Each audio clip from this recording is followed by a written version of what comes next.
Hello everyone, मैं विक्रम कुमार आप सभी का अपने यूट्यूब चैनल स्कॉलर्स कॉन्सेप्ट के ऊपर स्वागत करता हूं। आज के लेक्चर में हम डीबीटी बेट जेआरएफ ईयर 2022 से रिलेटेड जो हमारा बी सेक्शन है उसके जो हमारे लास्ट 50 क्वेश्चंस रहते थे, क्वेश्चन नंबर 151 से लेके क्वेश्चन नंबर 200 तक, उनको हम आज के लेक्चर में यहाँ पे सोल्व करके चलेंगे। और ये 2022 का जो हमारा डीबीटी बेट जेआरएफ का एग्जाम है उसके लिए जो हमारा सेक्शन ए है वो हमने ऑलरेडी अपनी लेक्चर सीरीज में डिस्कस किया हुआ है, और साथ में जो हमारा सेक्शन बी भी है उसके जो इनिशियल हमारे 100 क्वेश्चन है, टोटल हमारे यहाँ पे कितने थे 150 क्वेश्चन से, उसमें से जो हमारे इनिशियल 100 क्वेश्चन है वो हमने ऑलरेडी अपनी लेक्चर सीरीज के अंदर डिस्कस किए हुए हैं। तो अगर आपको इनसे रिलेटेड अगर कोई भी डाउट है तो आप वहां से अपने डाउट को क्लियर कर सकते हो। ठीक है, और ये 2023 का कंप्लीट पेपर भी हमने अपनी लेक्चर सीरीज के अंदर डिस्कस किया हुआ है। तो आज हम यहाँ पे जो हमारे लास्ट 50 क्वेश्चन रहते हैं उन्हीं को हम यहाँ पे आज डिस्कस करके चलेंगे। तो जिसके अंदर हमारा यहाँ पे फर्स्ट क्वेश्चन आता है, given below are two statement, one is labelled as assertion A and other is labelled as the reason R. यहाँ पे हमारा क्या है कि एक में यहाँ पे एक असर्शन दिया हुआ है, कि यहाँ पे हमें रीजन दिया हुआ है, और इसके बेस पे हमें क्या बताना है, इन the light of the above statement choose the correct answer from the option given below. और इन्हीं के बेसिस पे यहाँ पे हमें बताना है कि हमारा कौन सा ऑप्शन यहाँ पे करेक्ट रहेगा। तो इसके अंदर यहाँ पे हमारा जो असर्शन दिया हुआ है वो हमें क्या दिया हुआ है, फॉस्फोमैनोज आइसोमेरेज, जो हमारा पीएमआई होता है। ठीक है, तो यहाँ पे इन्होंने क्या बोला, phosphomannose isomerase from E coli was used as selection marker to develop golden rice to. बिल्कुल करेक्ट स्टेटमेंट है ये हमारी, क्योंकि जो हमारा पीएमआई एंजाइम था वो हमारा ई कोलाई के लिए हमारा ई कोलाई से हमारा लिया गया था, और वो हमारा एक सिलेक्शन मार्कर की तरह यूज किया गया था, किसके लिए, गोल्डन राइस टू की डेवलपमेंट के लिए। ठीक है, और इसके लिए रीजन हमारे यहाँ पे क्या दिया हुआ है, when mannose is added in a selection media endogenous kinase hexokinase convert mannose into mannose 6 phosphate which block the glycolysis ATP production and repress the transcription of the photosynthetic genes, resulting in the slower growth of the non-transformed plant. PMI on the other hand convert the mannose 6 phosphate to fructose 6 phosphate। ये हमारे यहाँ पे reason बिल्कुल correct होता है, क्योंकि जैसे कि हम यहाँ पे सपोज करके चलते हैं, हमारे पास यहाँ पे दो सेल लाइंस है, एक हमारे यहाँ पे है नॉन ट्रांसफॉर्म्ड और दूसरी हमारी यहाँ पे है ट्रांसफॉर्म्ड। ट्रांसफॉर्म्ड का मतलब क्या हो जाता है कि यहाँ पे हमने पीएमआई इंट्रोड्यूस कर दिया है और यहाँ पे हमने पीएमआई को इंट्रोड्यूस नहीं किया। अब जिसके अंदर हमने पीएमआई को इंट्रोड्यूस नहीं किया तो वहां पे हम क्या करते हैं कि जो सिलेक्शन मीडिया होगा उसके अंदर हम मैनोज को प्रोवाइड करवाते हैं। ठीक है, अब मैनोज क्या करेगा, मैनोज हमारा जो हेक्सोकाइनेज होता है, जो कि हमारा ग्लाइकोलाइसिस प्रोसेस के अंदर भी हमारा यूज होता है, तो हेक्सोकाइनेज एंजाइम क्या करेगा, मैनोज को मैनोज 6 फॉस्फेट के अंदर कन्वर्ट कर देता है। और जो ये मैनोज 6 फॉस्फेट होता है ना, ये हमारा क्या करता है, ये हमारा ग्लाइकोलाइसिस को इनहिबिट करेगा, ग्लाइकोलाइसिस इनहिबिशन करेगा।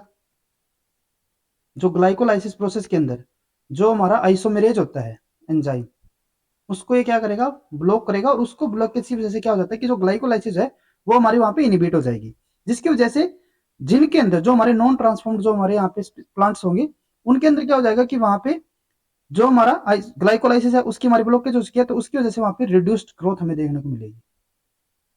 क्लियर है, ये तो हमारी बात हो जाती है जिसके अंदर हमने पीएमआई को इंट्रोड्यूस नहीं किया। अब जिसके अंदर हमने पीएमआई को इंट्रोड्यूस कर दिया तो वहां पे भी हमारा क्या होता है, हम मैनोज को ऐड करेंगे। ठीक है, और ये हमारा मैनोज क्या हो जाता है, ये हमारा कन्वर्ट हो जाता है मैनोज 6 फॉस्फेट के अंदर। ठीक है, लेकिन जो हमारा पीएमआई एंजाइम होता है ना, ये क्या करता है, इस मैनोज 6 फॉस्फेट को हमारा कन्वर्ट कर देता है फ्रुक्टोज 6 फॉस्फेट के अंदर। और ये जो फ्रुक्टोज 6 फॉस्फेट है ये हमारा यूज हो सकता है ग्लाइकोलाइसिस के अंदर। तो जो पहले इस मैनोज 6 फॉस्फेट की वजह से यहाँ पे हमारी ग्लाइकोलाइसिस की इनहिबिशन हो रही थी, अब क्या हो रहा है, वो हमारा यहाँ पे पीएमआई की हेल्प से फ्रुक्टोज 6 फॉस्फेट में कन्वर्ट हो रहा है, और ये हमारा ग्लाइकोलाइसिस के अंदर यूज हो सकता है। ठीक है, तो इस तरीके से यहाँ पे हम इनको क्या कर सकते हैं, नॉन ट्रांसफॉर्म को ट्रांसफॉर्म से हम अलग कर सकते हैं, सेपरेट कर सकते हैं। ठीक है, जो कि हमें यहाँ पे बताया भी हुआ है। तो इसीलिए जो हमारे असर्शन और रीजन है दोनों ही हमारे यहाँ पे बिल्कुल करेक्ट होते हैं, और जो हमारा रीजन है वो हमारा असर्शन के लिए यहाँ पे बिल्कुल करेक्ट एक्सप्लेनेशन भी है। तो इसी के बेस पे both A and R true and R is the correct explanation of the A. बिल्कुल करेक्ट यहाँ पे ये हमारा ऑप्शन करेक्ट रहेगा। ठीक है, उसके बाद नेक्स्ट हमारा यहाँ पे क्वेश्चन आता है, which one of the following is not A data type. यहाँ पे हमें डिफरेंट ऑप्शन दिए हुए हैं, उसमें से हमें बताना है कि इनमें से कौन सा हमारा एक डाटा टाइप की तरह यूज नहीं हो सकता। ठीक है, तो यहाँ पे फर्स्ट में दिया हुआ है न्यूमेरिक। न्यूमेरिक हमारा यहाँ पे डाटा टाइप के लिए यूज हो सकता है, स्ट्रिंग भी हमारा यूज हो सकता है, लॉजिकल भी हमारा यहाँ पे यूज होता है। जो थ्रेड होता है ये हमारा एक डाटा टाइप की तरह यूज नहीं कर सकते। ठीक है, तो इसीलिए जो फोर्थ ऑप्शन होगा नोट हमें यहाँ पे बताना था, तो इसीलिए यही हमारा यहाँ पे करेक्ट ऑप्शन होता है। उसके बाद नेक्स्ट हमारा यहाँ पे क्वेश्चन आता है, given below are two statement, statement 1 and statement 2, in the light of the above statement choose the most appropriate answer from the option given below. अब यहाँ पे हमारा क्या है कि यहाँ पे मैं दो स्टेटमेंट दी हुई है, स्टेटमेंट फर्स्ट एंड सेकंड, और इसके बेस पे हमें यहाँ पे डिफरेंट ऑप्शन दिए हुए हैं, उसमें से हमें करेक्ट ऑप्शन को सिलेक्ट करना है। तो यहाँ पे फर्स्ट हमारा क्या आता है, polycistronic mRNA are found in the archaea and bacteria. ये हमारे यहाँ पे बिल्कुल करेक्ट होता है, क्योंकि जो पॉलीसिस्ट्रोनिक एमआरएनए होते हैं वे हमें कहाँ पे देखने को मिलेंगे, आर्किया बैक्टीरिया और बैक्टीरिया के अंदर। ठीक है, तो ये तो हमारा करेक्ट है। नेक्स्ट उसके बाद है plastid gene in eukaryotes have only monocistronic mRNA. ये हमारे यहाँ पे इनकरेक्ट हो जाता है, क्योंकि जो यूकारियोट्स होते हैं उनके अंदर जो प्लास्टिड जीन्स होंगे ना, वे हमारे कैसे हो सकते हैं, वे हमारे मोनोसिस्ट्रोनिक भी हो सकते हैं और वे पॉलीसिस्ट्रोनिक भी हो सकते हैं। तो इसीलिए ये यहाँ पे इनकरेक्ट। तो इसी के बेस पे अगर मैं यहाँ पे ऑप्शन को सिलेक्ट करें, तो फर्स्ट हमारे यहाँ पे क्या है, both statement 1 and statement 2 are correct. नहीं, ये हमारे क्या हो जाएगा, इनकरेक्ट ऑप्शन होगा। नेक्स्ट उसके बाद है both statement 1 and statement 2 are incorrect, ये भी नहीं आएगा। Statement 1 is correct but statement 2 is incorrect, ये हमारे यहाँ पे बिल्कुल करेक्ट ऑप्शन रहेगा। तो थर्ड ऑप्शन हमारे यहाँ पे करेक्ट होगा। उसके बाद नेक्स्ट हमारे यहाँ पे क्वेश्चन आता है, in an enzyme catalysed reaction following Michaelis Menten kinetics both the enzyme amount and the substrate are doubled and we observe that the reaction rate is also doubled. From this we can conclude that। अब यहाँ पे इन्होंने क्या बोला हुआ है कि यहाँ पे कोई हमारी एक एंजाइम कैटालाइज्ड रिएक्शन थी जो कि हमारी किसको फॉलो कर रही थी, माइकलिस मेंटन काइनेटिक्स को, और उसके अंदर हमने क्या किया, वहां पे हमने एंजाइम की कंसेंट्रेशन को भी डबल कर दिया। ठीक है, और जो हमारे यहाँ पे सबस्ट्रेट कंसेंट्रेशन थी उसको भी हमने डबल कर दिया। तो जब इनको हमने डबल कर दिया तो उसकी वजह से क्या होता है कि जो हमारे यहाँ पे रिएक्शन रेट है वो भी हमारा क्या हो जाता है, डबल हो जाता है। ये हमारा क्या हो गया, यहाँ पे डबल हो गया। तो इसके बेस पे हमें बताना है कि यहाँ पे हमारा कौन सा ऑप्शन करेक्ट रहेगा। अब यहाँ पे हमें ध्यान में क्या रखना है कि अगर हमारे यहाँ पे एंजाइम कंसेंट्रेशन और सबस्ट्रेट कंसेंट्रेशन अगर हम दोनों को यहाँ पे डबल कर रहे हैं और उसका डायरेक्ट इफेक्ट हमारा किसके ऊपर आ रहा है, जो हमारी रिएक्शन रेट है वो भी हमारे यहाँ पे सेम उसी टाइप में हमारी यहाँ पे डबल हो रही है। इसका मतलब क्या होगा कि जो हमारे यहाँ पे इनिशियल जो हमारे यहाँ पे सबस्ट्रेट कंसेंट्रेशन थी वो हमारी केएम के कंपेयर में ऑलरेडी बहुत ज्यादा थी। ठीक है, जो हमारी यहाँ पे सबस्ट्रेट कंसेंट्रेशन थी वो हमारी यहाँ पे ऑलरेडी केएम के कंपेयर में बहुत ज्यादा थी। तो इसीलिए जब हमने यहाँ पे सबस्ट्रेट कंसेंट्रेशन को डबल किया तो उसके साथ अगर हम यहाँ पे एंजाइम को भी डबल कर देते हैं तो उसकी वजह से क्या हो जाएगा कि जो हमारे यहाँ पे रिएक्शन रेट होगा वो हमारा क्या हो जाएगा, डबल हो जाएगा। ठीक है, तो इसीलिए जो हमारे यहाँ पे फोर्थ ऑप्शन होगा वही हमारे यहाँ पे करेक्ट ऑप्शन होता है। उसके बाद नेक्स्ट हमारे यहाँ पे क्वेश्चन आता है, which one of the following is the most accurate statement regarding giardiasis. यहाँ पे हमें गियार्डियासिस के लिए अलग अलग स्टेटमेंट दी हुई है और उसमें से हमें यहाँ पे जो हमारी सबसे मोस्ट एक्यूरेट स्टेटमेंट है उसको हमें यहाँ पे सिलेक्ट करना है। तो फर्स्ट हमारे यहाँ पे स्टेटमेंट क्या दिया हुआ है, the drug of choice for giardiasis is chloroquinine. ये हमारे यहाँ पे इनकरेक्ट स्टेटमेंट होता है, क्योंकि जो क्लोरोक्विनिन है ना वो हम किसके लिए यूज करते हैं, मलेरिया के लिए। और अगर हम यहाँ पे बात करें गियार्डियासिस के लिए, गियार्डियासिस के लिए, तो इसके लिए जो हम यहाँ पे ड्रग को यूज करते हैं वो हमारा होता है मेट्रानिडाजोल, मेट्रानिडाजोल, या फिर हम इसको बोल सकते हैं टाइनिडाजोल। ठीक है, तो ये हमारे यहाँ पे फर्स्ट इनकरेक्ट होगा। नेक्स्ट उसके बाद है giardiana lamblia produce an enterotoxin that increase CMP with in the enterocytes resulting in the diarrhoea. ये हमारे यहाँ पे हाफ स्टेटमेंट तो करेक्ट है, क्योंकि जो हमारा गियार्डिया लैम्बिया होता है ना, ये हमारा क्या करता है, एंटेरोटॉक्सिन को तो यहाँ पे प्रोड्यूस करेगा, लेकिन ये हमारे यहाँ पे डायरिया को भी कॉज करता है। बट ये हमारा डायरेक्टली सीएमपी के थ्रू इसको डायरिया को कॉज नहीं करेगा। मतलब क्या है कि जो हमारा गियार्डिया लैम्बिया है ये हमारा डायरिया तो कॉज कर रहा है, ठीक है, इसमें तो कोई यहाँ पे दिक्कत है नहीं, लेकिन इसके अंदर जो हमारा सीएमपी है ना उसका कोई डायरेक्ट यहाँ पे रोल नहीं होता। तो इसीलिए ये हमारे यहाँ पे इनकरेक्ट होगा। नेक्स्ट उसके बाद है giardia lamblia infection is acquired by injection of the food or water contaminated with the human faeces only. ये हमारे यहाँ पे इनकरेक्ट स्टेटमेंट होता है, क्योंकि इसके अंदर इन्होंने क्या बोला है कि जो गियार्डिया लैम्बिया इन्फेक्शन है वो सिर्फ ह्यूमन फिशिस के थ्रू यहाँ पे ट्रांसमिट होगा। ठीक है, there is no animal reservoir for this organism. तो ये हमारे यहाँ पे इनकरेक्ट इसीलिए होता है क्योंकि ह्यूमन फिशिस से तो ये हमारा ट्रांसमिट होता है, ये तो करेक्ट है, लेकिन जो एनिमल्स भी होते हैं ना वो भी इसका यहाँ पे एक सोर्स रहेंगे इसको ट्रांसमिट करने के लिए। ठीक है, तो इसीलिए ये हमारे यहाँ पे क्या हो जाएगा, इनकरेक्ट होगा। लास्ट हमारे यहाँ पे है infection by giardia lamblia occurs principally in the small intestine frequently resulting in the malabsorption of the protein and fat. ये हमारे यहाँ पे बिल्कुल करेक्ट होता है, और इसी की वजह से क्या होता है कि यहाँ पे जो गियार्डिया लैम्बिया है उसकी वजह से यहाँ पे डायरिया कोज होता है। एक्चुअली में होता क्या है कि जो गियार्डिया लैम्बिया है ये क्या करता है, जो स्मॉल इंटेस्टाइन है, ठीक है, वहां पे टॉक्सिन को प्रोड्यूस करेगा, जिसकी वजह से क्या हो जाता है कि वहां पे जो हमारे प्रोटीन्स या फिर फैट्स है उनकी मेल ऑब्जॉर्प्शन यहाँ पे स्टार्ट हो जाती है, प्रोटीन और फैट्स की। ठीक है, और इनकी मेल एब्जॉर्प्शन की वजह से क्या होता है, यहाँ पे डायरिया कॉज होता है। ठीक है, तो ये हमारे यहाँ पे जो फोर्थ ऑप्शन होगा वही हमारे यहाँ पे बिल्कुल करेक्ट होगा, तो इसीलिए यही हमारे यहाँ पे करेक्ट ऑप्शन है। नेक्स्ट हमारे यहाँ पे क्वेश्चन आता है, which one of the following can be considered as an atomic vector. यहाँ पे मैं डिफरेंट ऑप्शन दिए हुए हैं, उसमें से मैं बताना है कि इनमें से किसको हम एक एटॉमिक वेक्टर की तरह यूज कर सकते हैं। एटॉमिक वेक्टर का मतलब क्या होता है कि ये हमारी एक तरीके की एंट्री रहेगी, और एंट्री हमें इस टाइप से करनी है कि वहां पे हमारी जो सारी की सारी वैल्यूज है वो हमारी सेम टाइप की रही। ठीक है, जैसे कि अगर हम यहाँ पे नाम के लिए बात करें तो नेम सबका क्या होगा, हमारा अल्फाबेटिकल ऑर्डर में होगा, जैसे कि अल्फाबेटिक में यहाँ पे विक्रम हो जाता है, ठीक है, कुमार हो जाता है। तो इसमें क्या रहेगा, एक हमारे यहाँ पे लेटर्स ही रहेंगे इंग्लिश के, और कुछ यहाँ पे हमारा होना नहीं है। तो इसी वजह से जो हमारा यूर नेम है ये तो हमारे यहाँ पे एटॉमिक वेक्टर की तरह हम यूज कर सकते हैं। नेक्स्ट उसके बाद है यूर थॉट्स। थॉट्स को हम यहाँ पे यू नहीं कह सकते कि वो हमारे अल्फाबेटिकल में या फिर इंग्लिश लेटर्स में होंगे या फिर न्यूमेरिकल्स में होंगे, उनके लिए हमारे यहाँ पे कोई परफेक्ट इस तरीके से हमारे यहाँ पे क्लासिफिकेशन नहीं है, तो इसीलिए ये हम यहाँ पे यूज नहीं कर पाएंगे। Your marks in all subject, ये भी हम यहाँ पे यूज नहीं कर सकते, क्योंकि मार्क्स के लिए हमारा क्या है कि अगर हम यहाँ पे उसको जैसे कि अगर मैथमेटिकल एक्सप्रेशन में लिखना चाहे तो वो हमारे 25 हो गए, बट अगर हम यहाँ पे उनको लिखना चाहें हमारे इंग्लिश लेटर्स के अंदर तो वो हमारा क्या हो जाएगा, 25 हो जाएगा, 25 हो जाएगा। तो इसीलिए इसको भी हम यहाँ पे एटॉमिक वेक्टर की तरह यूज नहीं कर पाएंगे। नेक्स्ट हमारे यहाँ पे है your list of friends and their birthdays, ये भी हम यहाँ पे यूज नहीं कर सकते। ठीक है, क्योंकि यहाँ पे फ्रेंड्स तो ठीक है, लेकिन जो बर्थडेज होंगे वे यहाँ पे क्या हो जाएंगे, डिफरेंट हो जाएंगे। ठीक है, तो इसीलिए ये भी हम यहाँ पे यूज नहीं कर सकते, तो फर्स्ट ऑप्शन हमारे यहाँ पे करेक्ट होगा। नेक्स्ट हमारे यहाँ पे क्वेश्चन आता है, your wish to reduce the maximum shear rate in your reactor given by impeller tip speed without changing the power consumption agitation agitated speed power for this you will. अब यहाँ पे क्या है कि हमें यहाँ पे अपना जो रिएक्टर है उसकी जो मैक्सिमम शियर रेट रहता है उसको हमें क्या करना है, रिड्यूस करना है। और वो कैसे रिड्यूस करना है, without changing the power consumption, जो एगिटेटर पावर है उसको बिना रिड्यूस किए बिना उसको चेंज किए हमें क्या करना है, मैक्सिमम शियर प्रेशर को यहाँ पे शियर रेट को यहाँ पे रिड्यूस करना है। जो मैक्सिमम शियर रेट है उसके लिए जो हमारे यहाँ पे फॉर्मूला रहता है, मैक्सिमम शियर रेट, ठीक है, इसके लिए जो फॉर्मूला होता है वो हमारा होता है 2 × U डिवाइडेड बाई डी। अब यहाँ पे ये U हमारा क्या हो जाता है, ये हमारा होगा टिप स्पीड। ठीक है, जो इंपेलर है उसकी टिप स्पीड यहाँ पे इंपेलर टिप स्पीड, और डी यहाँ पे होता है इंपेलर डायमीटर। ठीक है,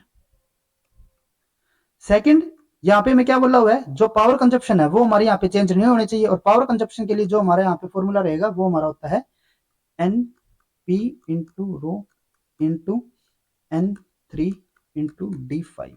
ठीक है, डी यहाँ पे हमारा क्या हो जाएगा, डायमीटर ही होगा ये तो।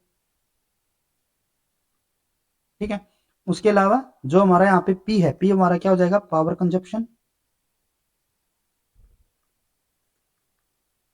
ठीक है, उसके अलावा जो हमें यहाँ पे रो दिया हुआ है ये हमारा क्या होता है, सॉरी, जो हमारे यहाँ पे एनपी होगा पहले। ठीक है, एनपी हमारे यहाँ पे क्या हो जाता है, पावर नंबर। उसके अलावा जो हमें यहाँ पे रो दिया हुआ है ये हमारा क्या होता है, फ्लूइड डेंसिटी। ठीक है, उसके अलावा यहाँ पे हमें एन दिया हुआ है, और एन हमारा यहाँ पे क्या होता है, आरपीएम, या फिर हम इसको यहाँ पे बोल सकते हैं जो हमारा इंपेलर स्पीड होगा। ठीक है, तो इन दोनों फॉर्मूलाज को यूज करके हमें यहाँ पे इसके लिए करेक्ट ऑप्शन को सिलेक्ट करना है। तो यहाँ पे इन्होंने क्या बोला था कि हमारा जो मैक्सिमम शियर प्रेशर है वो हमारा क्या होना चाहिए, रिड्यूस होना चाहिए, और जो हमारे यहाँ पे पावर कंजप्शन है वो हमारे यहाँ पे चेंज नहीं होना चाहिए। ठीक है, तो अगर हम यहाँ पे फर्स्ट ऑप्शन को देखते हैं, फर्स्ट ऑप्शन में इन्होंने क्या बोला है, increase the diameter of the impeller. अगर हम यहाँ पे डायमीटर को इंक्रीज कर देते हैं तो इसकी इंक्रीज होने से क्या होगा कि जो हमारे यहाँ पे मैक्सिमम शियर रेट है वो हमारा रिड्यूस हो जाएगा, क्योंकि ये इसके क्या है, इनवर्सली प्रोपोर्शनल है। बट अगर हम यहाँ पे पावर कंजप्शन के लिए बात करें तो अगर हम यहाँ पे डायमीटर को इंक्रीज कर देते हैं तो डायमीटर को इंक्रीज करने की वजह से क्या हो जाएगा, जो पावर कंजप्शन है वो यहाँ पे इंक्रीज हो जाएगी, जबकि इसको तो हमें यहाँ पे अनचेंज रखना था। तो इसके लिए हमें क्या करना पड़ेगा कि जो आरपीएम है अगर हम इसको यहाँ पे डिक्रीज कर देते हैं तो जो इसकी वजह से यहाँ पे इंक्रीज हुआ है उसको हम यहाँ पे क्या कर सकते हैं, कंपनसेट कर सकते हैं। तो इसकी वजह से जो हमारे यहाँ पे फर्स्ट ऑप्शन होगा, इंक्रीज इन द डायमीटर, जिसकी वजह से मैक्सिमम शेयर रेट हमारे यहाँ पे क्या हो गया, रिड्यूस हो गया। और जो हमारे यहाँ पे आरपीएम की बात कर रहे हैं, आरपीएम को रिड्यूस करने से क्या हो जाएगा कि जो हमारा पावर कंजप्शन के अंदर डायमीटर की वजह से जो इंक्रीज हुआ है उसको हम यहाँ पे कंपनसेट कर सकते हैं। तो इसीलिए जो हमारे यहाँ पे फर्स्ट ऑप्शन होगा वही हमारे यहाँ पे करेक्ट ऑप्शन होना चाहिए। उसके बाद है reduce the diameter of the impeller. अब की बार इन्होंने क्या किया, जो डायमीटर है उसको रिड्यूस कर दिया। अगर इसको रिड्यूस कर देंगे तो मैक्सिमम शियर रेट हमारा क्या हो जाएगा, इंक्रीज हो जाएगा, जबकि इसको तो हमें क्या करना था, डिक्रीज करना था। तो ये हमारे यहाँ पे इनकरेक्ट है। रिड्यूस आरपीएम ओनली, अगर हम आरपीएम को यहाँ पे रिड्यूस करेंगे तो जो मैक्सिमम शियर रेट है उसके ऊपर तो कोई इफेक्ट आ नहीं रहा हमारा, तो ये भी इनकरेक्ट है। Reduce diameter of the impeller only, अगर हम यहाँ पे डायमीटर को रिड्यूस कर देते हैं तो जो हमारा मैक्सिमम शियर रेट है वो हमारा क्या हो जाएगा, यहाँ पे इंक्रीज हो जाएगा, तो इसीलिए ये भी हमारे यहाँ पे इनकरेक्ट होगा। तो इसीलिए फर्स्ट ऑप्शन हमारे यहाँ पे करेक्ट ऑप्शन होगा। नेक्स्ट हमारे यहाँ पे क्वेश्चन आता है, how many different kind of post translation modification are present in this peptide. यहाँ पे हमें एक पेप्टाइड दिया हुआ है और इसके अंदर हमें बताना है कि यहाँ पे हमारे कितने number of post translational modification इसके अंदर प्रेजेंट है। तो एक तो यहाँ पे आपको सीधी सी जो पोस्ट ट्रांसलेशन मॉडिफिकेशन है वो दिख रही होगी सिस्टीन फॉर्मेशन की, ठीक है, जो हमारे यहाँ पे डाइसल्फाइड बॉन्ड फॉर्मेशन हो रही है, बॉन्ड फॉर्मेशन, ठीक है। और सेकंड अगर हम यहाँ पे देखें तो इसके अंदर क्या है कि जो हमारा यहाँ पे ये प्रोटीन जो बना है इसके अंदर जो हमारे अमीनो एसिड का जो सीक्वेंस है वो हमारा किस टाइप में है, जो इसकी स्ट्रक्चर है वो हमारे यहाँ पे सर्कुलर होगी, यानी कि जो हमारे यहाँ पे फर्स्ट अमीनो एसिड है और जो लास्ट अमीनो एसिड है ये एक दूसरे के साथ हमारे क्या है, यहाँ पे पेप्टाइड बॉन्ड के थ्रू एक दूसरे के साथ बाउंड है, जो कि नॉर्मली हमें नहीं देखने को मिलता। तो इसकी वजह से जो सेकंड हमारे यहाँ पे पोस्ट ट्रांसलेशन मॉडिफिकेशन है वो हमारी यहाँ पे हमें पेप्टाइड बॉन्ड फॉर्मेशन के थ्रू मिलेगी, ठीक है। तो इसीलिए यहाँ पे हमारी कितने पोस्ट ट्रांसलेशन मॉडिफिकेशन है, सिर्फ 2, ठीक है। तो इसीलिए सेकंड ऑप्शन हमारे यहाँ पे करेक्ट होगा। नेक्स्ट हमारे यहाँ पे क्वेश्चन आता है, given below are two statement, statement 1 and statement 2, in the light of the above statement choose the correct answer from the option given below. अब यहाँ पे क्या है कि यहाँ पे हमारा फिर से हमें 2 स्टेटमेंट दी हुई है और उसके बेस पे हमें यहाँ पे बताना है कि यहाँ पे हमारी कौन सा ऑप्शन इनके अकॉर्डिंग करेक्ट रहेगा। तो यहाँ पे फर्स्ट हमारा क्या है, MacConkey agar is media used for the recovery of gram positive bacteria from the mixed bacteria culture. ये हमारे यहाँ पे इनकरेक्ट होता है, क्योंकि जो मैकोई अगार होता है ना वो हम किसके लिए यूज करते हैं, वो हम यहाँ पे यूज करेंगे जो हमारे ग्राम नेगेटिव बैक्टीरिया होते हैं उनको कलेक्ट करने के लिए, ठीक है, recovery of gram negative bacteria. और वो हम किसके बेस पे करते हैं, वो हम करेंगे यहाँ पे लैक्टोज फर्मेंटेशन की हेल्प से, ठीक है। जो हमारा मैकोई अगार होगा वो क्या करता था, लैक्टोज फर्मेंटेशन के थ्रू जो हमारे ग्राम नेगेटिव बैक्टीरिया होंगे उनको हम यहाँ पे रिमूव कर पाते हैं, उनको हम अलग कर पाएंगे, ठीक है। तो जो हमारे यहाँ पे फर्स्ट स्टेटमेंट ही होगा वही हमारे यहाँ पे क्या हो जाता है, इनकरेक्ट होगा। नेक्स्ट उसके बाद है स्टेटमेंट 2, इसमें क्या है, the bile salt and the crystal violet in MacConkey agar inhibit the growth of some bacteria. ये हमारे यहाँ पे बिल्कुल करेक्ट होता है, ठीक है, क्योंकि हमने क्या बताया कि हम ग्राम नेगेटिव को तो यहाँ पे अलग कर रहे हैं, तो बाकी को तो हमें क्या करना पड़ेगा, रिमूव करना पड़ेगा। और वो हमारा किसकी हेल्प से होता है, जो बाइल साल्ट और क्रिस्टल वॉयलेट होते हैं वे क्या करते हैं, कई सारे बैक्टीरिया की ग्रोथ को वहां पे इनिबिट कर देते हैं। तो जो हमारी स्टेटमेंट 1 है वो तो हमारे यहाँ पे इनकरेक्ट है और स्टेटमेंट 2 हमारे यहाँ पे करेक्ट है। तो इसके बेस पे अगर हम यहाँ पे ऑप्शंस में देखें तो both statement 1 and statement 2 are true, नहीं ऐसा नहीं है, both statement 1 and 2 are true and true, but statement 2 is the not statement. यहाँ पे जो फर्स्ट हमारे यहाँ पे है उसके अंदर हमारा आगे भी ऑप्शन था ये, both statement 1 and 2 are true, ठीक है। तो यहीं पे हमारा ये वैसे तो इनकरेक्ट हो जाता है, बाकी आगे इन्होंने क्या बोला, statement 2 is correct explanation of the statement 1, तो ऐसा तो कुछ है ही नहीं यहाँ पे। नेक्स्ट उसके बाद है both statement 1 and true are true, statement 2 is not correct explanation of the statement 1, तो ऐसा नहीं है, ये हमारे एक ही यहाँ पे हमारा करेक्ट है जो कि स्टेटमेंट 2 होगा, स्टेटमेंट तो हमारा यहाँ पे इनकरेक्ट था। नेक्स्ट उसके बाद है स्टेटमेंट 1 इज ट्रू, नहीं ऐसा नहीं है, स्टेटमेंट 1 ही तो हमारे यहाँ पे फॉल्स है। नेक्स्ट उसके बाद है statement 1 is false but statement 2 is true, तो ये हमारे यहाँ पे करेक्ट आंसर होगा, तो फोर्थ ऑप्शन हमारे यहाँ पे करेक्ट होना चाहिए। नेक्स्ट उसके बाद है the colour of the emitted light of quantum dots used in fluorescence microscopy depend on, तो ये आपका यहाँ पे एक मेमोरी बेस्ड क्वेश्चन है। तो जो हमारे यहाँ पे फ्लोरोसेंस माइक्रोस्कोपी होती है उसके अंदर जो हमारे क्वांटम डॉट्स है उसकी जो इमिटेड लाइट है उसका कलर किसके ऊपर डिपेंड करता है, जो नैनो क्रिस्टल होंगे उनके साइजेस के ऊपर, ठीक है। तो इसीलिए हमारे यहाँ पे सेकंड ऑप्शन करेक्ट रहेगा। नेक्स्ट उसके बाद हमारे यहाँ पे arrange these soluble cations sodium, calcium, potassium and magnesium in the ascending order of abundance of soluble cation found in the saline water bodies, ठीक है। जो सलाइन वाटर बॉडीज के अंदर ये जो हमारे यहाँ पे डिफरेंट कैटाइन है उनको हमें क्या करना है, एक असेंडिंग ऑर्डर के अंदर अरेंज करना है। तो इनमें से सिंपल सी बात है कि जो हमारे यहाँ पे सलाइन वाटर होता है उसके अंदर हमारी जो मैक्सिमम कंसंट्रेशन होती है वो हमारी कौन सी होती है, सोडियम की। तो यहाँ पे सोडियम तो हमारा क्या होना चाहिए, सबसे ज्यादा कंसंट्रेशन इसी की होनी चाहिए, ठीक है। तो यहाँ पे हमारा जो सेकंड और थर्ड है वो तो हमारे यहाँ पे इनकरेक्ट हो जाता है। नेक्स्ट उसके बाद हमारे यहाँ पे आता है मैग्नीशियम, ठीक है। तो यहाँ पे हमारा दोनों के अंदर मैग्नीशियम दिया हुआ है। नेक्स्ट उसके बाद हमारे यहाँ पे आता है कैल्शियम, ठीक है। और यहाँ से हमारा जो फोर्थ ऑप्शन है वो भी हमारे यहाँ पे एक्सक्लूड हो जाता है और लास्ट हमारे यहाँ पे आता है पोटेशियम। तो इसी के बेस पे जो हमारे यहाँ पे फर्स्ट ऑप्शन होगा वही हमारे यहाँ पे करेक्ट होगा। नेक्स्ट हमारे यहाँ पे क्वेश्चन आता है which one of the following statement are correct. यहाँ पे हमें ए टू ई हमें यहाँ पे अलग अलग स्टेटमेंट दी हुई है और उसके बेस पे हमें बताना है कि यहाँ पे हमारी कौन सी स्टेटमेंट यहाँ पे करेक्ट रहेगी। तो फर्स्ट हमारे यहाँ पे क्या है, lipid bilayer lacking protein is highly impermeable to all charge molecules. ये हमारे यहाँ पे बिल्कुल करेक्ट होता है, क्योंकि जो लिपिड बाइलेयर होती है ना वो हमारी जो चार्ज मॉलिक्यूल्स होंगे उनके लिए क्या होती है, हाईली इम्प्रीमेबल होगी। ठीक है, वहां पे कुछ हमारे ऐसे प्रोटीन्स होंगे जो कि हमारे वहां पे ट्रांसपोर्टर की तरह काम कर सकते हैं, लेकिन यहाँ पे इन्होंने वो भी बोल दिया कि लैकिंग प्रोटीन, वहां पे प्रोटीन भी नहीं है, तो वो तो हमारी क्या हो जाएगी, वहां पे हाईली इम्प्रीमेबल होगी। ठीक है, तो इसीलिए जो हमारे यहाँ पे फर्स्ट होगा ये तो हमारे यहाँ पे करेक्ट है। नेक्स्ट उसके बाद है 20 हमारे यहाँ पे है जो channel have specific binding pocket for the solute molecule they allow to pass. तो ये तो ठीक है कि जो हमारा चैनल है वो हमारे कुछ मॉलिक्यूल सोल्यूट मॉलिक्यूल को यहाँ पे पास होने देंगे, लेकिन उनके पास इस तरीके की कोई स्पेसिफिक यहाँ पे बाइंडिंग पॉकेट नहीं होती। ठीक है, तो ये हमारे यहाँ पे इनकरेक्ट होगा। नेक्स्ट उसके बाद है transporter allow the solute to cross a membrane at much slower rate than to the channels. तो ये हमारे यहाँ पे बिल्कुल करेक्ट होता है, क्योंकि जो ट्रांसपोर्टर होते हैं ना उनके लिए जो ट्रांसपोर्ट करने की उनको या फिर जो हमारी लिपिड बाइलेयर है उसके थ्रू उसको क्रॉस करने की जो स्पीड होती है वो हमारी क्या आती है, मच स्लोअर होगी as compare to channels. Channel से तो क्या होना है, डायरेक्टली उनको पास होना है। ठीक है, लेकिन अगर हम ट्रांसपोर्टर की बात करें तो ट्रांसपोर्टर को पहले क्या करना पड़ेगा, उस लिगेंड के साथ बाइंड होना पड़ेगा, वापस वो वहां पे जाएगा, वहां पे जाने के बाद इसको यहाँ से रिमूव होना पड़ेगा। ठीक है, तो इसी वजह से जो हमारे यहाँ पे चैनल होते हैं उनकी जो ट्रांसपोर्ट रेट होगा वो हमारा ज्यादा होता है एज कंपेयर टू ट्रांसपोर्टर्स। ठीक है, तो इसीलिए जो हमारे यहाँ पे सी होगा ये हमारे यहाँ पे करेक्ट।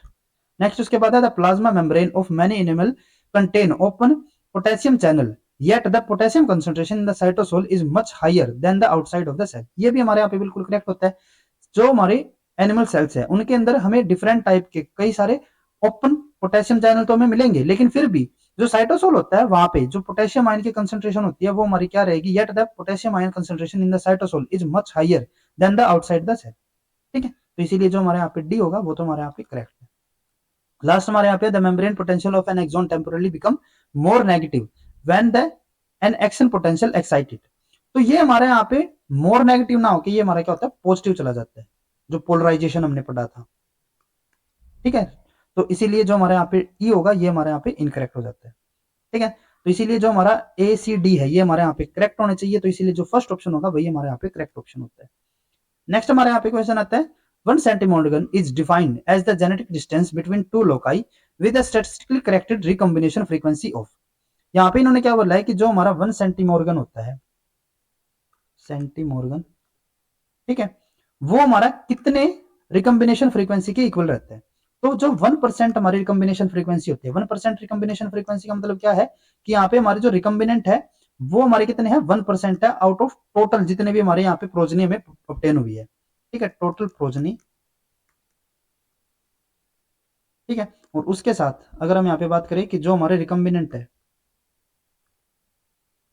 ठीक है, तो इनकी जो रेशो रहती है वो हमारी क्या बताएगी हमें, रिकम्बिनेंट फ्रीक्वेंसी की। और रिकम्बिनेशन फ्रीक्वेंसी अगर हमारी 1% होती है, ठीक है, तो उसका मतलब क्या होगा कि जो हमारे दो जीन्स है जिनके बीच की हम यहाँ पे रिकम्बिनेशन की बात कर रहे हैं, ठीक है, उनके बीच का जो डिस्टेंस होगा वो कितना हो जाएगा, 1 सेंटीमोर्गन। ठीक है, तो इसीलिए जो हमारे यहाँ पे थर्ड ऑप्शन होगा वही हमारे यहाँ पे करेक्ट होता है। नेक्स्ट हमारे यहाँ पे क्वेश्चन आता है स्कोटोमोर्फोजेनेसिस इज कैरेक्टराइज्ड बाय। यहाँ पे क्या पूछा है कि जो स्कोटोमोर्फोजेनेसिस होती है, स्कोटोमोर्फोजेनेसिस का मतलब क्या होता है कि जब हमारे जो प्लांट है वो हमारे डार्क में ग्रो करते हैं, तो उसको हम क्या कहते हैं, स्कोटोमोर्फोजेनेसिस। तो उसके लिए यहाँ पे हमें डिफरेंट स्टेटमेंट दी हुई है, उसमें से यहाँ पे हमें जो करेक्ट यहाँ पे स्टेटमेंट होगी इसके लिए उसको हमें सिलेक्ट करना है। तो फर्स्ट हमारे यहाँ पे क्या है, small and closed cotyledon elongated hypocotyl. तो ये हमारा बिल्कुल करेक्ट होता है। जो स्कोटोमोर्फोजेनेसिस होती है इसकी हमारी क्या क्या प्रॉपर्टी होती है कि यहाँ पे हमें जो कोटिलेडन हमें देखने को मिलेंगे वे हमारे कैसे होंगे, स्मॉल भी होंगे, वे हमारे कैसे होंगे, स्मॉल होंगे और क्लोज्ड होंगे। और जो हाइपोकोटाइल्स होंगे वो कैसे होगी, इलोंगेटेड होगी। ठीक है, तो इसीलिए जो हमारे यहाँ पे फर्स्ट ऑप्शन होगा वही हमारे यहाँ पे करेक्ट ऑप्शन है। नेक्स्ट यहाँ पे है फुल्ली ओपन कोटिलेडन, ये हमारे यहाँ पे नहीं होगा, ये हमारा फोटोमोर्फोजेनेसिस के अंदर हमें देखने को मिलता है, लाइट के अंदर जब हम प्लांट को ग्रो करेंगे। Robust foliage and root growth, ये भी हमारे यहाँ पे नहीं देखने को मिलेगा। Early flowering result from the short day condition, ऐसा भी हमें यहाँ पे नहीं देखने को मिलेगा। तो इसीलिए जो फर्स्ट ऑप्शन होगा वही हमारे यहाँ पे करेक्ट ऑप्शन होगा। Given below are two statement, one is labelled as the assertion and other is labelled as the reason. फिर से हमारे यहाँ पे एक असर्शन और रीजन का हमारा क्वेश्चन है, जिसके बेस पे हमें बताना है कि कौन सा ऑप्शन हमारे यहाँ पे करेक्ट होगा। तो यहाँ पे हमें क्या दिया हुआ है, mycoplasma is a bacteria without cell wall and it's stain negative in Gram staining. तो ये तो हमारे यहाँ पे बिल्कुल करेक्ट होता है, क्योंकि जो माइक्रोप्लाज्मा होंगे ना वहां पे क्या होता है कि वे हमारे ग्राम नेगेटिव होंगे, ठीक है, और उसके साथ साथ उनके अंदर सेल वॉल भी एब्सेंट रहेगी। तो जो हमारा असर्शन है ये तो हमारे यहाँ पे करेक्ट होता है। नेक्स्ट रीजन में क्या दिया हुआ है, only bacteria that have cell wall would stain positive in Gram staining. तो ऐसा नहीं होता हमारा, क्योंकि जो हमारी ग्राम नेगेटिव और जो पॉजिटिव होती है ना वो हमारी पेप्टाइडोग्लाइकन के कंटेंट के ऊपर डिपेंड करती है। देखो सेल वॉल तो हमें दोनों की जगह देखने मिलेगी, पॉजिटिव और नेगेटिव, लेकिन वहां पे पेप्टाइडोग्लाइकन का कितना हमारा कंटेंट रहता है उसके बेस पे हमारे वे पॉजिटिव और नेगेटिव हम वहां पे डिफरेंशिएट कर पाते हैं। क्योंकि वो क्या करेंगे, जितने ज्यादा हमारे यहाँ पे पेप्टाइडोग्लाइकन का कंटेंट होगा उतना ही ज्यादा हमारा वहां पे वो स्टेन को रिटेन कर पाते हैं। ठीक है, तो इसीलिए ये हमारे यहाँ पे जो रीजन है वो हमारे यहाँ पे क्या हो जाता है, इनकरेक्ट होगा। ठीक है, तो अगर हम यहाँ पे ऑप्शन के लिए बात करें, both A and R true, नहीं ये हमारा इनकरेक्ट है, ए हमारा सिर्फ करेक्ट है, आर हमारे यहाँ पे फॉल्स होगा। Both A and true are true, ऐसा भी नहीं है, A is true but R is false, ये हमारा बिल्कुल करेक्ट है। असर्शन हमारे यहाँ पे ट्रू है लेकिन जो रीजन दिया है वो हमारे यहाँ पे फॉल्स है। ठीक है, तो थर्ड ऑप्शन हमारे यहाँ पे करेक्ट होगा। नेक्स्ट हमारे यहाँ पे क्वेश्चन आता है, yeast cell obtain from the batch fermentation can be reutilized for the production of. जो हमारे यीस्ट सेल है जो कि हमें ऑब्टेन हुए किससे, फ्रॉम द बैच फर्मेंटेशन, तो उनको जो हमारे ये यीस्ट सेल हमारे यहाँ पे ऑब्टेन हुए ना उनको हम रीयूटिलाइज कर सकते हैं, किसके लिए। अब देखो जो यीस्ट सेल है ना, ठीक है, उनको हम यूज तो कर सकते हैं, देखो बियर के लिए भी कर सकते हैं, ट्रिप्सिन के लिए भी, क्लोरामफेनिकोल और एसिटिक एसिड के लिए। बट जो हमारे यहाँ पे ये बैच फर्मेंटेशन से जो हमारे यहाँ पे जो यीस्ट सेल हमारे ऑब्टेन हुए हैं उनको मेजरली हम किसके लिए यूज करते हैं, बियर्स फॉर्मेशन के लिए। ठीक है, बेवरेज फॉर्मेशन के लिए या फिर बेवरेज प्रोडक्शन के लिए। तो इसलिए जो हमारे यहाँ पे फर्स्ट होगा वही हमारे यहाँ पे करेक्ट ऑप्शन होगा। नेक्स्ट हमारा क्वेश्चन आता है, in animal cloning donor somatic cell should be in which stage of the cell cycle. यहाँ पे इन्होंने क्या बोला है कि जो हमारे एनिमल क्लोनिंग होती है उसके अंदर जो हमारा सोमैटिक सेल होगा, डोनर सोमैटिक सेल, वो हमारा किस स्टेज में होना चाहिए। तो उसके लिए जो हमारा G1 और जो हमारा G0, ये दोनों स्टेज हमारे यहाँ पे हमें मेजरली देखने को मिलती है, और इसके अंदर हमें यहाँ पे एक के हमें पूछा गया है। ठीक है, तो इसीलिए इसके लिए जो हमारा यहाँ पे ऑफिशियल आंसर की के अंदर जो हमारा आंसर है इस क्वेश्चन को उसने क्या कर दिया, ड्रॉप कर दिया गया, यानी कि इसके लिए कोई भी हमारे यहाँ पे परफेक्ट आंसर नहीं रहेगा। ठीक है, उसके बाद नेक्स्ट हमारे यहाँ पे क्वेश्चन आता है, a protein sequence has 20 consecutive hydrophobic amino acid followed by a few hydrophilic residue and this pattern repeat itself 5 to 7 times, which kind of protein is described here। अब यहाँ पे क्या है कि हमारा कोई एक प्रोटीन है और उस प्रोटीन सीक्वेंस के अंदर वहां पे क्या है कि हमारे 20 कॉन्सिक्यूटिव हाइड्रोफोबिक अमीनो एसिड है। एक हमारा अमीनो एसिड हो गया, एक प्रोटीन है जिसके अंदर हमारे 20 क्या है, हमारे कंटिन्यू हाइड्रोफोबिक हो गए। ठीक है, देन उसके बाद यहाँ पे क्या है कि हमारे 5 to 7 यहाँ पे हमारे हाइड्रोफिलिक हो गई। ठीक है, और फिर से उसके बाद हमारा क्या हो रहा है, यही पैटर्न हमारा 5 to 7 टाइम हमारा रिपीट हो रहा है। देखो एक चीज आपको ध्यान में रखनी है कि अगर हमारा हाइड्रोफोबिक कंटेंट ज्यादा होता है तो उसकी अगर हम पोजीशन के लिए बात करें तो वो हमें कहाँ पे देखने को मिलता है, मेम्ब्रेन के अंदर। मेम्ब्रेन प्रोटीन ये हमारा मेजरली होता है। ठीक है, और यहाँ पे इन्होंने क्या बोला है कि बार बार हमारा यही यहाँ पे पैटर्न रिपीट हो रहा है, तो इसका मतलब क्या होगा कि जो हमारा ये प्रोटीन होगा ना वो हमारा कहाँ पे में मिलेगा, जो हमारी मेम्ब्रेन होती है उसके अंदर। अब जो मेम्ब्रेन है जब ये इसके अंदर यहाँ पे रहेगा तब तो हमारे ये क्या रहेगा, हाइड्रोफोबिक वाला होगा, हाइड्रोफोबिक वाला होगा। और जब यहाँ पे ये इसके बाद ये वापस से इसके अंदर आएगा तो ये जो हमारे यहाँ पे एरिया था जिस जब ये बाहर हमारे यहाँ पे प्रोटीन रहा था तो ये हमारा कौन सा था, हाइड्रोफिलिक वाला। ठीक है, वापस से यहाँ पे हाइड्रोफोबिक, फिर से यहाँ पे हाइड्रोफिलिक, फिर हाइड्रोफोबिक, तो इसीलिए ये हमारा कहाँ पे में देखने को मिलेगा, मेम्ब्रेन के अंदर। तो अगर यहाँ पे हम ऑप्शंस के लिए बात करें तो यहाँ पे हमारा क्या है, सेक्रेटरी प्रोटीन, नहीं ऐसा नहीं होगा, ये ट्रांस मेम्ब्रेन प्रोटीन, ये हमारा बिल्कुल करेक्ट होगा, ये मेम्ब्रेन को बार बार पास कर रहा है तो इसीलिए ट्रांस मेम्ब्रेन प्रोटीन होगा। तो इसीलिए जो हमारे यहाँ पे सेकंड ऑप्शन है वही हमारे यहाँ पे करेक्ट होगा। उसके बाद नेक्स्ट हमारे यहाँ पे क्वेश्चन आता है, which enzyme will digest RNA in A DNA RNA hybrid. अब यहाँ पे क्या है कि हमारा एक डीएनए और आरएनए का हाइब्रिड है। ठीक है, और इसमें से हमें क्या करना है, आरएनए को डाइजेस्ट करवाना है। ठीक है, तो इसके लिए हमारा कौन सा एंजाइम यूज होगा वो हम यहाँ पे बताना है। तो जो हमारी ये पर्टिकुलर कंडीशन हमें दी हुई है ना डीएनए आरएनए हाइब्रिड की, जिसके हमें आरएनए को यहाँ पे डाइजेस्ट करवाना है, तो वो हमारी हमें कहाँ पे देखने को मिलती है ये कंडीशन, रेप्लीकेशन के टाइम पे।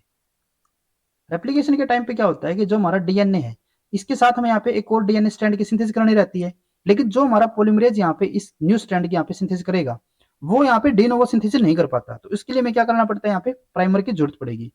अब जब हमारे यहाँ पे रेप्लिकेशन कंप्लीट हो जाती है तो यहाँ पे हमारा क्या होगा, ये हमारा डीएनए हो गया, ये हमारा डीएनए हो गया। लेकिन इस डीएनए के साथ हमारे यहाँ पे क्या है, ये हमारे यहाँ पे आरएनए भी है। तो इस आरएनए प्राइमर को यहाँ पे रिमूव करना पड़ेगा। और इसको रिमूव करने के लिए जो हमारे यहाँ पे एंजाइम यूज होता है, अब जैसे कि यहाँ पे क्या हो रहा है, ये हमारे यहाँ पे आरएनए है, यहाँ पे हमारा राइबोन्यूक्लियोटाइड है, और यहाँ पे इसके बाद हमारा क्या हो गया, डीएनए यहाँ पे स्टार्ट हो गया, ये हमारा क्या हो गया, डी एनटीपी हो गया। ठीक है, और ये हमारे यहाँ पे क्या है, आर एनटीपी राइबोन्यूक्लियोटाइड, और ये हमारा क्या है यहाँ पे डीऑक्सीराइबोन्यूक्लियोटाइड। तो इनको यहाँ पे इनके बीच का जो हमारा लास्ट बॉन्ड होगा, इसको हम यहाँ पे क्या बोलते हैं, हाइब्रिड बॉन्ड। तो इसको यहाँ पे ब्रेक करने के लिए हमारा जो एंजाइम यूज होता है वो हमारा होता है आरएनएच। ठीक है, तो इसीलिए जो हमारे यहाँ पे फोर्थ ऑप्शन होगा वही हमारे यहाँ पे करेक्ट होगा। उसके अलावा जो हमें यहाँ पे बाकी ऑप्शन प्रोवाइड है, जैसे कि आरएनएच ए हमें यहाँ पे प्रोवाइड है। जो हमारा आरएनएच ए होता है ना, ये हमारा क्या होता है, ये हमारा होगा एक एंडो राइबोन्यूक्लिएज। और ये क्या करता है, जो हमारे सिंगल स्टैंड आरएनए है उनके अंदर पिरिमिडीन के बाद हमारे यहाँ पे क्लीवेज यहाँ पे इंट्रोड्यूस करेगा। नेक्स्ट हमारे यहाँ पे है BAMH1। BAMH1 हमारा क्या होता है, ये हमारा एक रेस्ट्रिक्शन एंडोन्यूक्लिएज एंजाइम होगा, रेस्ट्रिक्शन एंडोन्यूक्लिएज। और ये कहाँ पे कट इंट्रोड्यूस करता है, GGATCC यहाँ पे। जैसे कि ये हमारे यहाँ पे 5 प्राइम हो गया, ये हमारे यहाँ पे 3 प्राइम हो गया। तो जो इनिशियली जो हमारे यहाँ पे GG है ना, इनके बीच में हमारे यहाँ पे कट को इंट्रोड्यूस करेगा। ठीक है, तो ये हमारे यहाँ पे क्या हो गया, रेस्ट्रिक्शन एंडोन्यूक्लिएज। नेक्स्ट हमारे यहाँ पे है रिवर्स ट्रांसक्रिप्टेज, और इसका तो आपको पता ही है, ये हमारा क्या करेगा, आरएनए से डीएनए की सिंथेसिस करवाता है। तो इसीलिए जो हमारे यहाँ पे फोर्थ ऑप्शन है वही हमारे यहाँ पे करेक्ट होगा। नेक्स्ट हमारे यहाँ पे क्वेश्चन आता है, which one of these is a metal containing vitamin. यहाँ पे हमारे डिफरेंट विटामिन हमें प्रोवाइड है, उसमें से हमें बताना है कि कौन से विटामिन के पास हमारा मेटल यहाँ पे प्रेजेंट होगा। वो हमारे किसके पास होगा, जो हमारा विटामिन B12 होगा, इसके पास कौन सा मेटल होता है यहाँ पे, कोबाल्ट। ठीक है, तो थर्ड ऑप्शन हमारे यहाँ पे करेक्ट होगा। नेक्स्ट हमारे यहाँ पे क्वेश्चन आता है, which one among the following is an important constituent of RNA induced silencing complex in plant. जो हमारा आरएनए साइलेंसिंग जब होती है, ठीक है, तो आरएनए साइलेंसिंग किसके थ्रू होती है, जो हमारे siRNA होंगे, miRNA होंगे। तो जब ये यहाँ पे आरएनए साइलेंसिंग करते हैं तो उसके अंदर यहाँ पे हमारा एक RISC यानी कि आरएनए इंड्यूस्ड साइलेंसिंग कॉम्प्लेक्स की फॉर्मेशन होती है। और उसके लिए हमारा कौन सा प्रोटीन यहाँ पे यूज होता है वो हमें यहाँ पे बताना है। तो उसके लिए हमारा कौन सा प्रोटीन यूज होगा, आर्गोनेट। ठीक है, तो ये हमारे यहाँ पे करेक्ट हो जाता है। नेक्स्ट हमारे यहाँ पे क्वेश्चन आता है, DNA isolated from 4 unidentified species of bacteria A, B, C and D has been estimated to have 38%, 26%, 24% and 12% thymine respectively. One of these 4 species was isolated from the hot spring 64 degrees centigrade. Identify the candidate which is most likely to be a thermophilic bacteria. अब यहाँ पे क्या है कि हमने यहाँ पे अलग अलग 4 स्पीसीज थी हमारे पास, A, B, C और D, और इनमें से हमने इनका जो डीएनए सैंपल था वो हमने यहाँ पे कलेक्ट किया, और उनके अंदर हमें देखने को मिला कि जो इनके अंदर थायमिन कंटेंट है वो कितना है, ए के अंदर यहाँ पे 38, इसके अंदर 26%, यहाँ पे 24% और यहाँ पे 12%। और इनमें से हमारा जो ये 4 स्पीसीज है ना, इन 4 में से कोई एक हमारी थर्मोफिलिक बैक्टीरियम स्पीसीज है। थर्मोफिलिक का मतलब क्या हो जाता है कि वो हमारी जो बैक्टीरिया होगा वो हमें हॉट कंडीशन के अंदर हमें देखने को मिलेगा। ठीक है, हॉट स्प्रिंग्स के अंदर देखने को मिलेगा। तो इनमें से हमें सिलेक्ट करना है कि कौन सा हमारे यहाँ पे उस पर्टिकुलर हॉट कंडीशन में हमारा बैक्टीरिया रहता होगा। ठीक है, अब जैसे कि हमें पता है कि जो हमारी हॉट कंडीशन होगी तो वहां पे क्या होगा, ज्यादा टेम्परेचर है, और उस ज्यादा टेम्परेचर को वो क्या करेगा, जो हमारा डीएनए होगा, ठीक है, उसको डीनेचर कर सकते हैं। डीएनए डीनेचुरेशन के अंदर हमने एक पॉइंट पढ़ा था टेम्परेचर का, ज्यादा टेम्परेचर होगा तो उससे क्या हो जाएगा, डीएनए डीनेचुरेशन हो जाएगी। ठीक है, तो उसको प्रोटेक्ट करने के लिए हम कैसे उसको प्रोटेक्ट कर सकते हैं, अगर हम खाली कंटेंट के बेस पे बात करें, जैसे कि ये हमारा यहाँ पे डीएनए है। अब इसके अंदर हमें पता है कि जो हमारा ए और टी है ये हमारे डबल बॉन्ड के थ्रू एक दूसरे से बाउंड रहते हैं, डबल हाइड्रोजन बॉन्ड, और जो हमारे सी और जी है ये हमारे ट्रिपल हाइड्रोजन बॉन्ड के थ्रू एक दूसरे से बाउंड होगी। अब हमने क्या बताया कि जो हमारा बैक्टीरिया है थर्मोफिलिक के अंदर, उसके अंदर हमें क्या करना है, उसको डीनेचुरेशन होने से हमें बचाना है। तो बचा कैसे सकते हैं, जब उसके अंदर जो हमारा सी और जी का कंटेंट होगा वो हमारा ज्यादा होगा। ठीक है, जितना ज्यादा ये कंटेंट होगा उतने ज्यादा ट्रिपल बॉन्ड, जितने ज्यादा ट्रिपल बॉन्ड उतना ही ज्यादा वो स्टेबल रहेगा। ठीक है, तो जितना ज्यादा हमारा अगर सी जी यहाँ पे कंटेंट होगा तो उतना ही कम हमारे यहाँ पे क्या होगा, एटी कंटेंट होगा, और उतना ही कम हमारा क्या होगा, जो हमारा थायमिन है उसका कंटेंट। ठीक है, यानी कि यहाँ पे अगर हम बात करें तो इसके अंदर जो हमारा थायमिन कंटेंट है वो हमारा कितना हो गया, 12%। तो यानी कि एडेनिन भी कितना होगा, 12%। शार्गफ रूल के अकॉर्डिंग। और जो हमारा सी और जी होगा ये इसका कंटेंट हमारा कितना होगा 38%, और यहाँ पे भी 38%। बाकियों में अगर हम यहाँ पे कंपेयर करके चले तो इसके अंदर यहाँ पे हमारा कितना आएगा, ये हमारा हो जाएगा 26%। जो हमारा सी और जी का कंटेंट में हम यहाँ पे बात करें, सी का हमारा 26 और जी का भी हमारे यहाँ पे 26%। ठीक है, जो हमारा बी है इसके अंदर ये हमारा कितना होगा, सी और जी का दोनों का हमारा 24%। और जो हमारा यहाँ पे ए है इसके अंदर हमारा कितना होगा 12% दोनों के लिए। तो सबसे ज्यादा हमारा सीजी कंटेंट कहाँ पे आ रहा है, जो हमारा डी सैंपल होगा, तो इसीलिए ये हमारे यहाँ पे करेक्ट ऑप्शन होगा। नेक्स्ट हमारे यहाँ पे क्वेश्चन आता है, a continuous stirred tank CSTR is running at a dilution rate D of 0.3 per hour and the product formed in growth associated with the YP by X is equal to 0.2 gram per gram. In order to obtain productivity 1.2 gram per liter per hour, we need to have at steady state a biomass concentration of। ठीक है, तो यहाँ पे हमें क्या बताना है, यहाँ पे हमें we need to have steady state at biomass concentration हमें यहाँ पे बतानी है। ठीक है, तो इसके लिए हमारे यहाँ पे जो फॉर्मूला हम यूज कर सकते हैं वो हमारा क्या होता है, प्रोडक्टिविटी। ठीक है, प्रोडक्टिविटी जो हमें यहाँ पे दी हुई है, प्रोडक्टिविटी में कितनी दी हुई है 1.2 ग्राम पर लीटर पर आवर। ठीक है, तो ये इसका लिए हमारे यहाँ पे जो फॉर्मूला होता है वो हमारा क्या होगा, म्यू इंटू एक्स इंटू ये एक्स हमारा यहाँ पे क्या होगा, जो हमें यहाँ पे बायोमास कंसंट्रेशन है वो हमारा बायोमास कंसंट्रेशन, बायोमास हम यहाँ पे लिख देते हैं इसको। ठीक है, और लास्ट हमारे यहाँ पे होगा वाई पी बाई एक्स। ठीक है, जो हमारे यहाँ पे ग्रोथ रेट हमें दिया हुआ है। ठीक है, तो अगर हम यहाँ पे इस फॉर्मूले का यूज करते हैं तो इसके अंदर यहाँ पे हमारा क्या हो जाएगा, प्रोडक्टिविटी में कितनी दी हुई है 1.2 ग्राम, ठीक है, पर लीटर पर आवर। उसके बाद जो हमारा म्यू होता है ये हमारा क्या होता है, जो हमारा डाइल्यूशन वाला होगा। ठीक है, ये हमें कितना दिया हुआ है 0.3, बायोमास हमें यहाँ पे कैलकुलेट करना ही है।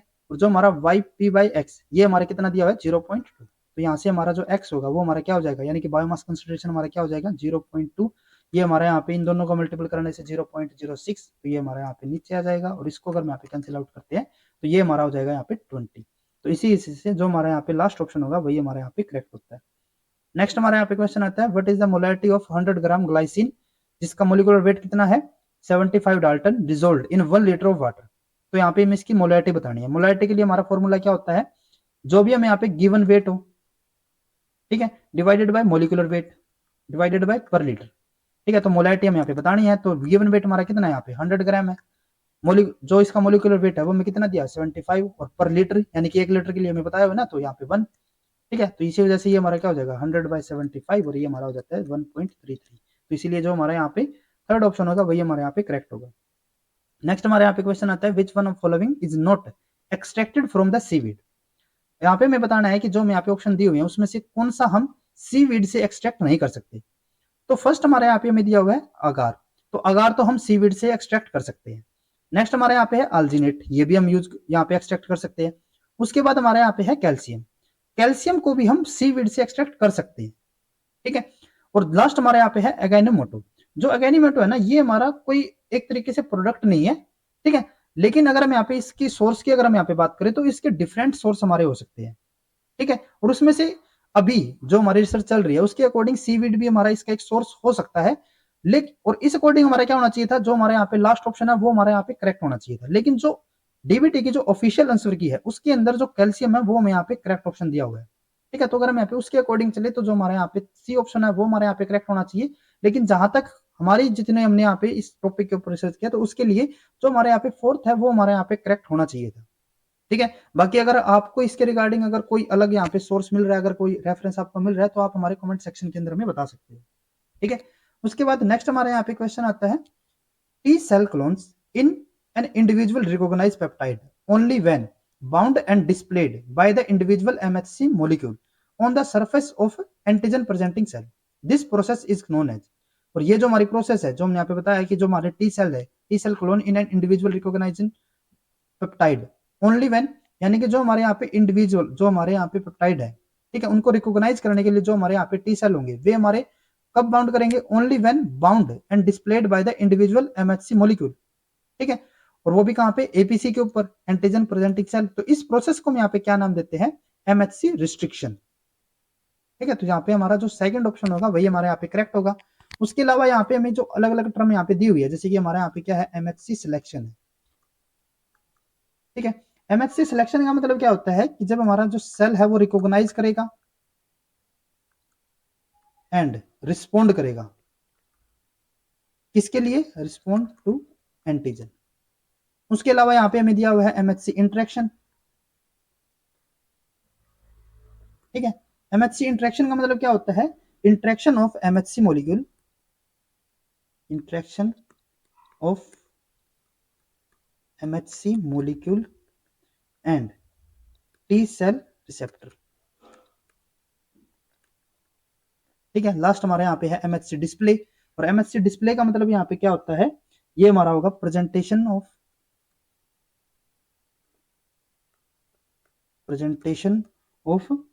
एंटीजन बाय MHC, ठीक है। तो ये हमारे यहाँ पे जो सेकंड ऑप्शन होता है वही हमारे यहाँ पे इस प्रोसेस के लिए करेक्ट रहेगा। नेक्स्ट हमारे यहाँ पे क्वेश्चन आता है which region of genome are best suited for generating DNA barcode for species identification. इसमें से हमें बताना है कि जो हमारे ऑप्शन हमें यहाँ पे दिए हुए हैं उसमें से कौन सा हमारे यहाँ पे जीन है जिसको हम DNA बारकोड की जनरेशन के लिए हम यहाँ पे यूज कर सकते हैं किसी स्पीसीज आइडेंटिफिकेशन के लिए। तो उसके लिए हमारे जो ओरिजिनल जो हमारे जीन्स होते हैं, ठीक है, जिसमें हमारा राइबोसोमल जीन भी आ जाता है, तो इनको हम यहाँ पे यूज कर सकते हैं किसके लिए? DNA बारकोड की जनरेशन के लिए, ठीक है। और यहाँ पे हमें एक ही ऑप्शन को सिलेक्ट करना था, लेकिन यहाँ पे तो हमारे दोनों ऑप्शन ये करेक्ट होने चाहिए, तो इसीलिए इसका जो हमारा ऑफिशियल आंसर के अंदर जो हमारा आंसर है वो हमारा ड्रॉप किया गया है इसके लिए, ठीक है। कोई पर्टिकुलर यहाँ पे हमें इसके लिए आंसर नहीं बताया गया। उसके बाद नेक्स्ट हमारा यहाँ पे क्वेश्चन आता है TATA box involve in the initiation of transcription is located in the, जो हमारा टाटा बॉक्स है वो हमें कहाँ पे देखने को मिलता है? जो हमारा प्रमोटर रीजन होगा, ठीक है, जो हमारा ट्रांसक्रिप्शन होते हैं उसको प्रमोट करने के लिए, ठीक है, जो हमारा जो डिफरेंट फैक्टर होंगे वो जो यहाँ पे आके बाइंड करते हैं, हमारे टाटा बाइंडिंग बॉक्स जो हमारे यहाँ पे बताता है, ठीक है। टाटा बॉक्स हो गया, टाटा बाइंडिंग फैक्टर हमारा जो होता है, ठीक है।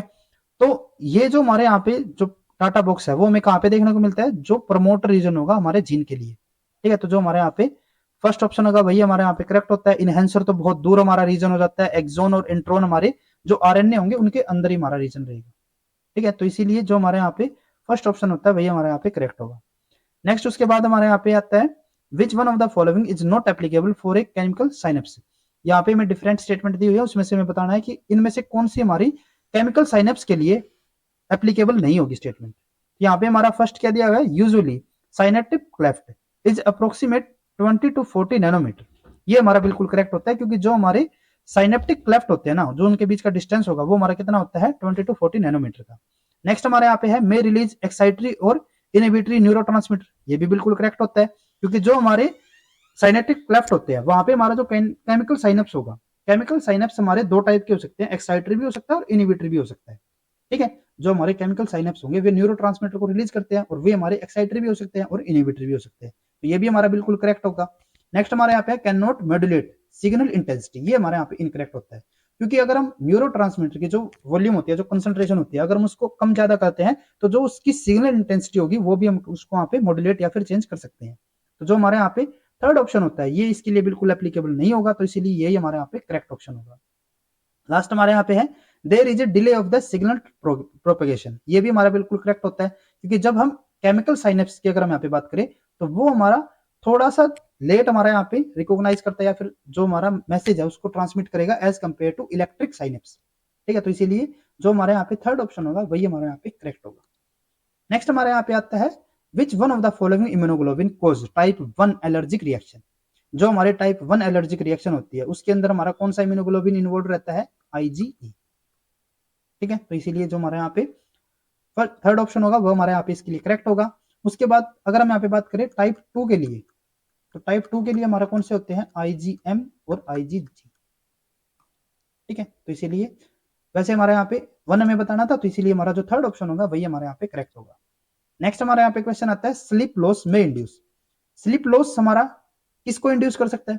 ये तो अगर आप वैसे भी अगर हम यहाँ पे ऑप्शंस को देखें तो भी हमारे यहाँ पे हो जाना चाहिए, जैसे कि अगर हम यहाँ पे फर्स्ट ऑप्शन के लिए बात करें इंक्रीज लर्निंग एबिलिटी, अगर स्लिप लॉस हो जाए तो वहां पे लर्निंग एबिलिटी इंक्रीज थोड़ी ना होगी, वो तो डिक्रीज होगी, तो ये तो हमारा इनकरेक्ट हो गया। इंक्रीज मेमोरी लॉस, ठीक है, मेमोरी लॉस वहां पे हो सकता है। एंड रिड्यूस इन्फेक्शन, इन्फेक्शन को थोड़ी ना रिड्यूस करेंगे, वहां पे तो इन्फेक्शन क्या हो जाएगा? रेट इंक्रीज हो जाएगा। स्लिप लॉस अगर होगा तो ये भी हमारे यहाँ पे इनकरेक्ट हो जाता है। नेक्स्ट हमारे यहाँ पे है इंक्रीज मेमोरी रिटेंशन को डिक्रीज करेगा, वो इंक्रीज नहीं करेगा। नेक्स्ट हमारे यहाँ पे है इंक्रीज मेमोरी लॉस, ठीक है। कंप्रोमाइज्ड इम्यून सिस्टम, बिल्कुल ठीक है। एंड डिक्रीज कोग्निटिव एबिलिटी, ये भी बिल्कुल करेक्ट है। तो इसीलिए जो फोर्थ ऑप्शन होगा वही हमारे यहाँ पे करेक्ट होगा। नेक्स्ट हमारे यहाँ पे क्वेश्चन आता है, which one of the following line of Unix command can tell you the number of line in a file. जो हमारी यूनिक्स कमांड होती है उसके अंदर जो हमारी ये डिफरेंट कमांड हमें यहाँ पे दी हुई है, उसमें से यहाँ पे हमें उस कमांड को सिलेक्ट करना है जो कि हम किसके लिए यूज करते हैं, to tell the number of lines in a file. कोई फाइल है उसके अंदर हमारे कितने नंबर ऑफ लाइन है, उसको यहाँ पे बताने के लिए हम कौन सी कमांड को यहाँ पे यूज करेंगे वो हम यहाँ पे बताना है। तो उसके लिए हमारी जो कमांड यूज होती है ना, वो हमारी होती है VC -L, ठीक है। ये हमारी यहाँ पे लाइन रहेगी, जो हमारी कमांड होगी, जो कि हम किसके लिए यूज करेंगे, नंबर ऑफ लाइन को बताने के लिए किसी फाइल के अंदर। उसके अलावा जो हमारे यहाँ पे डिफरेंट जो अदर कमांड दी हुई है, जिसमें हमारे यहाँ पे है PCF, ये हमारी जो कमांड होती है ना, ये हमारी किसके लिए होगी, प्रिंटिंग कंट्रोल ऑप्शन के लिए, प्रिंटिंग कंट्रोल ऑप्शंस के लिए, ठीक है। उसके अलावा यहाँ पे हमारा है ISA, ठीक है। और ये हमारी जो कमांड होती है ये हम यूज करते हैं इसके लिए, to list all the file and directories, ठीक है। उसके अलावा यहाँ पे हमारा है DFH, और ये जो हमारी कमांड होगी ये हम किसके लिए यूज करते हैं, ये हम यूज करेंगे डिस्क स्पेस यूसेज डिस्प्ले के लिए, ठीक है। तो इसीलिए जो हमारे यहाँ पे फोर्थ ऑप्शन होगा वही हमारे यहाँ पे बिल्कुल करेक्ट होगा। उसके बाद नेक्स्ट हमारे यहाँ पे क्वेश्चन आता है, penicillin titers have been increased more than 1000 fold by classical mutagenesis from the original Fleming strain, the reason behind this increase in the titer is. अब यहाँ पे हमें क्या बताया हुआ है कि जो पेनिसिलिन टाइटर है उनके जो नंबर है वो हमारे 1000 फोल्ड से हमारे यहाँ पे इंक्रीज हो चुके हैं, किसके थ्रू, क्लासिकल म्यूटाजेनेसिस के थ्रू, और किसके कंपेयर में हो चुके हैं, from the original Fleming strain, ठीक है। तो ये इसके लिए हमारा कौन सा रीजन हो सकता है वो हमें यहाँ पे बताना है।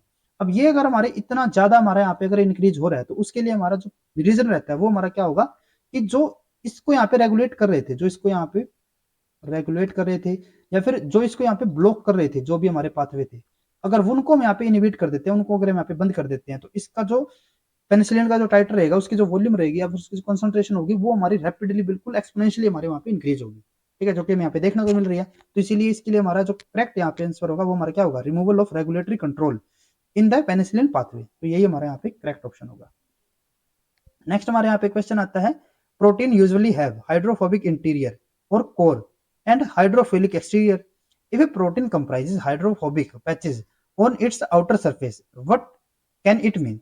अभी इन्होंने यहाँ पे क्या बोला है कि जो हमारा प्रोटीन है उसके अंदर क्या होता है कि जो इंटीरियर होता है, इंटीरियर में तो हमें हाइड्रोफोबिक अमीनो एसिड में देखने को मिलेंगे, ठीक है। और जो इसका आउटर होगा वहां पे हमें क्या देखने को मिलता है, हाइड्रोफिलिक वाले,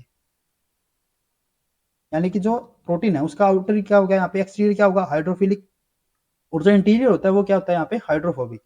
अगर किसी कंडीशन के अंदर ये अगर कंडीशन यहाँ पे रिवर्स हो जाए, जैसे कि आउटर में हमें क्या देखने को मिल रहा है, फोबिक, और इंटीरियर में क्या देखने को मिल रहा है, फिलिक, तो इसका मतलब क्या होगा वो हमें यहाँ पे बताना है, ठीक है। तो इसका मतलब क्या होगा, फर्स्ट हमारे यहाँ पे क्या दिया था, प्रोटीन इज अनस्टेबल, ऐसा कुछ नहीं है। The structure prediction was done wrongly, ऐसा नहीं है, इन्होंने यहाँ पे बता तो दिया। इन्होंने क्या बोला है कि जो प्रोडिक्शन हमने किया है ना वो रॉन्ग ही है। अरे इन्होंने तो खुद नहीं बताया है कि जो आउटर है वहां पे फोबिक है, इंटर में यहाँ पे फिलिक है, तो रॉन्ग कैसे हो गया, ये तो हमें एक कंडीशन दी हुई है ना, तो ये हमारे यहाँ पे इनकरेक्ट होगा।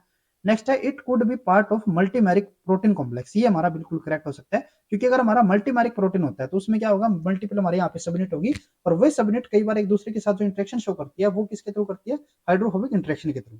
तो इसीलिए ये हमारे यहाँ पे करेक्ट हो सकता है। लास्ट हमारे यहाँ पे it is DNA binding protein, ऐसा भी नहीं होगा, ठीक है। तो इसीलिए जो हमारे यहाँ पे थर्ड ऑप्शन होता है वही हमारे यहाँ पे करेक्ट होगा। नेक्स्ट हमारे यहाँ पे आता है, given below are two statement, statement 1 and statement 2, और उसी अकॉर्डिंग हमें यहाँ पे बताना है कि कौन सा ऑप्शन हमारे यहाँ पे इन स्टेटमेंट के अकॉर्डिंग करेक्ट रहेगा। तो यहाँ पे हमें क्या दिया हुआ है, RNA secondary structure is composed primarily of double stranded RNA region formed by the folding of single strand molecule back on itself. ये हमारा बिल्कुल करेक्ट होता है, क्योंकि जो आरएनए के सेकेंडरी स्ट्रक्चर होते हैं ना वो हमारी किसकी बनी होती है, primarily of double stranded RNA region. और वो हमारे कैसे बनते हैं RNA region double stranded, by folding of the single strand molecule back on itself. जैसे कि ये हमारे यहाँ पे एक सिंगल स्ट्रैंड आरएनए है, ये क्या कर लेता है, ये खुद के इस तरीके से खुद के ऊपर ही फोल्ड हो जाता है, और इसीलिए इसको हमारा क्या हो जाता है, डबल स्ट्रैंडेड हो जाएगा, जिसको हम आरएनए सेकेंडरी स्ट्रक्चर भी बोलते हैं। नेक्स्ट हमारा क्या है, like protein secondary structure, RNA secondary structure can be conventionally viewed as a intermediate step in the formation of a 3-dimensional structure. ये हमारे यहाँ पे इनकरेक्ट होता है, क्योंकि जो हमारे यहाँ पे सेकेंडरी स्ट्रक्चर है ना, वो ऐसे नहीं है कि जो हमारे 3-डायमेंशनल जो हमारी स्ट्रक्चर होगी उसके लिए एक बेस का यहाँ पे काम करे, ऐसा नहीं होता यहाँ पे, जो कि हमें मोस्टली कहाँ पे देखने को मिलता है, प्रोटीन्स के अंदर। ठीक है, जो हमारे बीटा प्लेटेड शीट्स होंगे या फिर अल्फा हेलिक्स होंगे, वो हमारे क्या करेंगे आगे जाके हमारे जो ग्लोबुलर स्ट्रक्चर होती है या फिर जो हमारी टर्सरी स्ट्रक्चर होगी उनके अंदर हमारे यूज होंगे। लेकिन आरएनए के अंदर में कुछ इस तरीके की फॉर्मेशन हमें नहीं देखने को मिलती। तो इसीलिए जो हमारा स्टेटमेंट फर्स्ट है सिर्फ वही हमारे यहाँ पे करेक्ट है। और अगर हम यहाँ पे ऑप्शन के लिए बात करें तो फर्स्ट में क्या दिया हुआ है, both statement 1 and statement 2 are correct. नहीं, ऐसा नहीं है, both statement 1 and 2 are incorrect, ऐसा भी नहीं है, statement 1 is correct but statement 2 is incorrect. तो ये हमारे यहाँ पे बिल्कुल करेक्ट ऑप्शन होगा।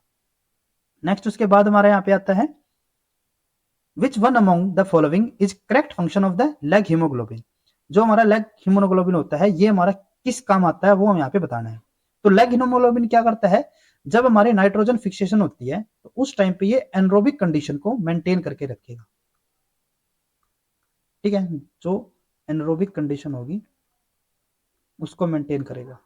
और जो हम यहाँ पे एनरोबिक कंडीशन की जो बात कर रहे हैं ये कैसे करता है, ये जो ऑक्सीजन होगी उसको स्क्वेंज करके, ऑक्सीजन स्क्वेंजर की तरह यहाँ पे काम करता है। ठीक है, तो अगर हम यहाँ पे बात करें first option, it's squat oxygen to facilitate nitrogen fixation, बिल्कुल करेक्ट है, ये ऑक्सीजन को क्या करेगा, स्क्वेच कर लेगा और नाइट्रोजन फिक्सेशन को फैसिलिटेट करेगा। नेक्स्ट हमारे यहाँ पे आता है it protect nitrogenase from CO2, CO2 से इसको प्रोटेक्ट नहीं करता, ये किससे प्रोटेक्ट करता है, ऑक्सीजन से। ठीक है, क्योंकि जो हमारा नाइट्रोजनेज होता है ना ये हमारा ऑक्सीजन सेंसिटिव होता है। ठीक है, तो इसीलिए ये क्या करता है, ऑक्सीजन से इसको, इसीलिए तो मैंने बताया यहाँ पे क्या करेगा, एनारोबिक कंडीशन को मेंटेन करेगा, जबकि CO2 का तो ऐसा कोई यहाँ पे रोल नहीं होता। तो इसीलिए ये तो हमारे यहाँ पे इनकरेक्ट ऑप्शन होगा। नेक्स्ट है it facilitate the supply of CO2 to the nitrogen fixation bacteria, ऐसा नहीं है, हमारा हमने बताया ना लेग हीमोग्लोबिन हमारा क्या करेगा, एनारोबिक कंडीशन मेंटेन करेगा, O2 के साथ रिएक्ट करेगा, बस ये भी हमारे यहाँ पे क्या हो गया, इनकरेक्ट है। It bind to nitrogen and move it out of the nodule, ऐसा भी नहीं होता। तो इसीलिए जो हमारे यहाँ पे फर्स्ट ऑप्शन होगा सिर्फ वही हमारे यहाँ पे करेक्ट एक्सप्लेनेशन के लिए दे रहा है, तो यही हमारे यहाँ पे करेक्ट ऑप्शन होगा। उसके बाद नेक्स्ट हमारे यहाँ पे क्वेश्चन आता है which one of the immunodeficiency is caused by the mutation in BTK gene. BTK gene हमारा क्या होता है, ये हमारा होगा ब्रूटन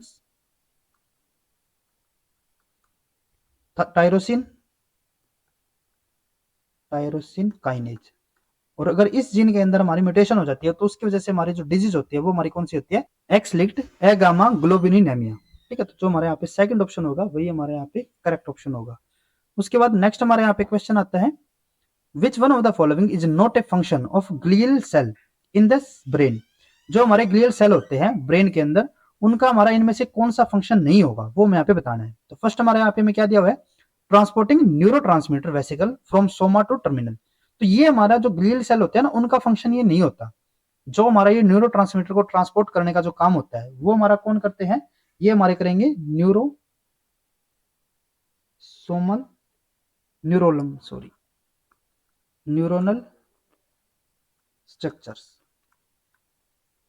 ठीक है, तो ये हमारे यहाँ पे इसका काम नहीं होगा, तो ये हमारे यहाँ पे क्या हो जाएगा, इनकरेक्ट होगा। और अगर हम यहाँ पे न्यूरल स्ट्रक्चर की यहाँ पे बात करें तो ये हमारा कौन होते हैं, माइक्रोट्यूबल्स जैसे हो गए यहाँ पे हमारे।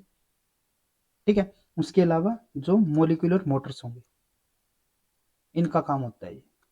ठीक है, और यहाँ पे हमें यही बताना था तो इसीलिए यही हमारे यहाँ पे इसके लिए करेक्ट ऑप्शन होगा। उसके अलावा यहाँ पे हमें जो बाकी दिए हुए हैं, directing axon to their target, ये इसका काम होगा। Promoting the survival of the nascent neuron, ये भी इसका काम होगा।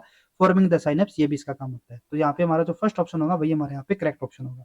उसके बाद नेक्स्ट हमारे यहाँ पे क्वेश्चन आता है in animal cloning protocol while performing inoculation which chemical is used for relaxing the cellular cytoskeleton. तो इसके लिए हमारा ये मेमोरी बेस्ड क्वेश्चन है, तो इसके लिए हमारा कौन सा यहाँ पे केमिकल यूज होता है, साइटोसैलिसिन बी। ठीक है, तो ये हमारे यहाँ पे करेक्ट होगा। नेक्स्ट उसके बाद हमारे यहाँ पे आता है cryptochrome control photomorphogenesis in response to. जो हमारे क्रिप्टोक्रोम होते हैं वो फोटोमॉर्फोसिस को किसके रिस्पॉन्स में हमारे यहाँ पे कंट्रोल करते हैं, जो ब्लू और UVA लाइट होगी।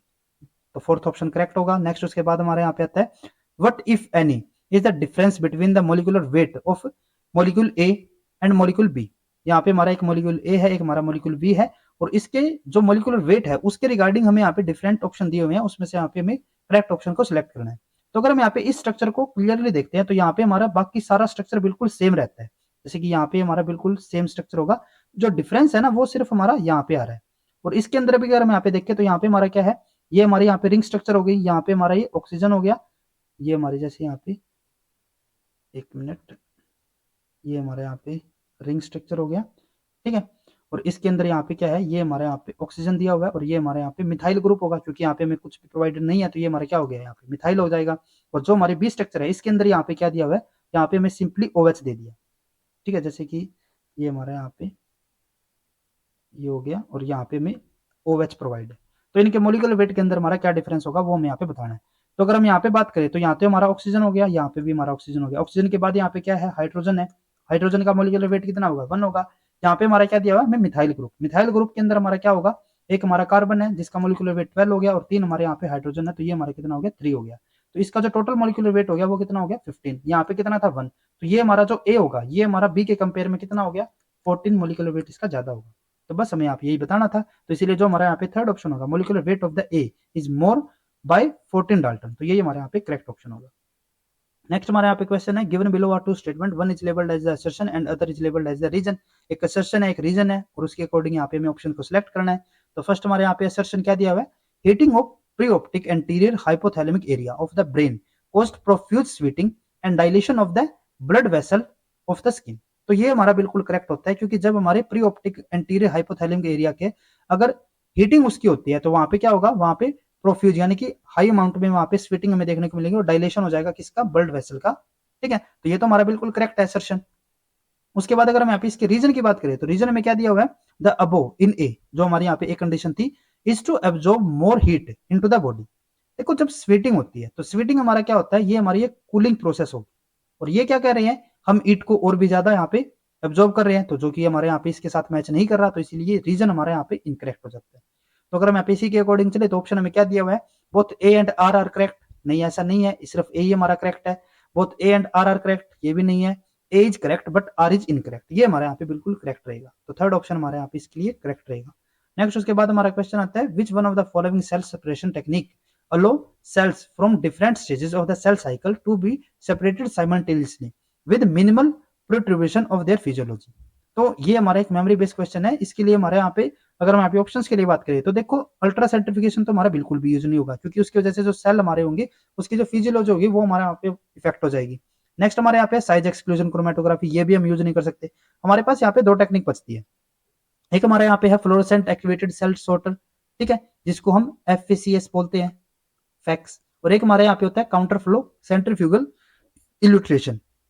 तो जो हमारे यहाँ पे ए ऑप्शन है ना, ये हमारी टेक्निक हम यहाँ पे यूज कर सकते हैं काउंटर फ्लो सेंट्रीफ्यूगल इल्यूट्रेशन के लिए, क्योंकि जो फ्लोरोसेंट एक्टिवेटेड सेल सॉर्टर है ना, देखो इससे हम जो हमारे सेल के अंदर जो अलग अलग स्टेजेस है उनको तो हम वहां पे सेपरेट कर सकते हैं, लेकिन यहाँ पे कंडीशन में क्या दी हुई है, with minimal contribution of their physiology.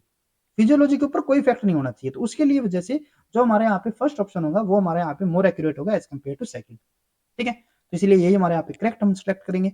उसके बाद नेक्स्ट हमारे यहाँ पे क्वेश्चन आता है, A laboratory is trying to purify histone binding protein from its native source. Which one of the following purification techniques should be used for one step purification of the protein? यहाँ पे हमें different technique हमें दी हुई है और उसमें से हमें क्या बताना है कि जो हमारे हिस्टोन बाइंडिंग प्रोटीन्स जो होते हैं, ठीक है, उनको हमें क्या करना है, प्योरीफाई करना है, किससे, उनके नेटिव सोर्स से। तो उसके लिए हम यहाँ पे कौन सी टेक्निक को यूज करेंगे।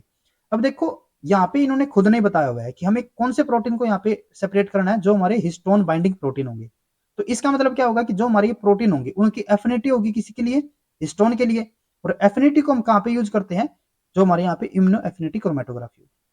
एफिनिटी क्रोमेटोग्राफी का एक टाइप है ना इम्यूनो, ठीक है। तो ये यहाँ पे हमारी जो करेक्ट टेक्निक हम यहाँ पे यूज करेंगे वो हमारी कौन सी होगी, इम्यूनो एफिनिटी क्रोमेटोग्राफी, ठीक है। तो सेकंड ऑप्शन हमारे यहाँ पे करेक्ट होगा। नेक्स्ट हमारे यहाँ पे आता है, choose the correct statement in respect to the metazoan development. जो मेटाजोन डेवलपमेंट है उसके रिगार्डिंग यहाँ पे हमें डिफरेंट स्टेटमेंट दी हुई है, उसमें से करेक्ट को हमें यहाँ पे सिलेक्ट करना है। तो फर्स्ट हमारे यहाँ पे क्या दिया हुआ है, delta is a cell surface protein while notch is an intercellular protein. तो ये हमारे यहाँ पे इनकरेक्ट होता है, क्योंकि जो डेल्टा और जो नोच दोनों ही हमारे क्या होंगे, सेल सरफेस प्रोटीन होते हैं, ठीक है, कोई इंट्रासेलुलर प्रोटीन इनमें से नहीं होगा। और जो हमारा नोच होता है वो हमारे एक रिसेप्टर की तरह यहाँ पे काम करता है, ठीक है। और जो हमारा डेल्टा होगा ये यहाँ पे लिगेंड की तरह काम करता है, ठीक है। तो इसीलिए जो हमारे यहाँ पे फर्स्ट है वो हमारा इनकरेक्ट है। नेक्स्ट उसके बाद है, notch is cell surface protein while delta is an intercellular, तो फिर से incorrect. Delta and notch are not present in the same cell, ये बिल्कुल करेक्ट होगा, ठीक है, क्योंकि ये दोनों देखो ये हमारे सेल सरफेस के ऊपर भी मिलेंगे और ये अलग अलग सेल के अंदर मिलेंगे, तभी तो हमें यहाँ पे जो ऑटोक्राइन होता है ना वहां पे इसका काम नहीं होगा, ठीक है। अलग अलग सेल से ऊपर हमारे प्रेजेंट होंगे तो वहां पे इनका काम होता है। इसीलिए जो हमारे यहाँ पे थर्ड ऑप्शन होगा वो हमारे यहाँ पे इसको करेक्ट एक्सप्लेन कर रहा है। नेक्स्ट उसके बाद है delta notch and delta both are cell surface protein, यहाँ तक तो ये करेक्ट है। Present on the same precursor cell, ये हमारे यहाँ पे इनकरेक्ट होगा, सेम सेल के ऊपर वो नहीं होंगे, तो इसीलिए हमारे यहाँ पे जो थर्ड ऑप्शन होगा वही हमारे यहाँ पे करेक्ट होता है। नेक्स्ट हमारे यहाँ पे आता है which one of the following property of naturally occurring D amino acid is incorrect. यहाँ पे हमें डी अमीनो एसिड्स के लिए हमें यहाँ पे डिफरेंट स्टेटमेंट दी हुई है, उसमें से यहाँ पे हमें करेक्ट को सिलेक्ट करना है, ठीक है, सॉरी इनकरेक्ट को सिलेक्ट करना है, करेक्ट को नहीं करना है, इनकरेक्ट को सिलेक्ट करना है। तो फर्स्ट हमारे यहाँ पे क्या है, peptide arising from them are more susceptible to attack by the peptidase.